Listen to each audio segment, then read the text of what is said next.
வேதத்தின்படி எத்தனை வகையான ஞான ஸ்நானம் ஏற்கத்தக்கது? எபேசியர் 4ஆம் அதிகாரத்தில் 5ஆம் வசனத்தில் படித்தீர்கள். மிகவும் தெளிவாக இருக்கிறது. ஒரே கர்த்தரும் ஒரே விசுவாசமும் ஒரே ஞான ஸ்நானமும் என்று அதில் கூறுகிறது. நாம் ஞான ஸ்நானத்தில் பெற்ற ஒரே விசுவாசம் என்று நான் நம்புகிறேன். நாம் தேவனுக்கு ஊழியம் செய்கிறோம் என்று நான் நம்புகிறேன். இங்கு அநேக கள்ளர்கள் இருக்கிறார்கள். உங்களுக்கு தெரியும், பிசாசு கள்ளத்தனத்தின் தலைவன்.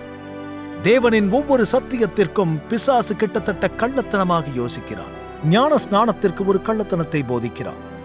கள்ளத்தனங்களில் பிசாசு போதனையின் வல்லமையை கொள்ளையடிக்க முயற்சிக்கிறான். ஞான ஸ்நானத்தின் மற்ற கள்ள வடிவங்கள் எங்கிருந்து தோன்றின? அவைகள் அனைத்தும் எங்கிருந்து வந்தன?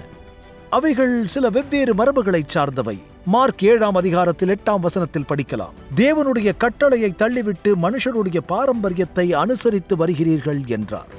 கிறிஸ்து சொன்னார், அவர்கள் பெரும்பாலும் தேவ கட்டளையை ஒதுக்கி வைக்கிறார்கள் என்று. ஜனங்கள் பிரபலமான மரபுகளை பின்பற்ற தேவ கட்டளைகளை ஒதுக்கி வைப்பதை அறிந்திருக்கிறோம்.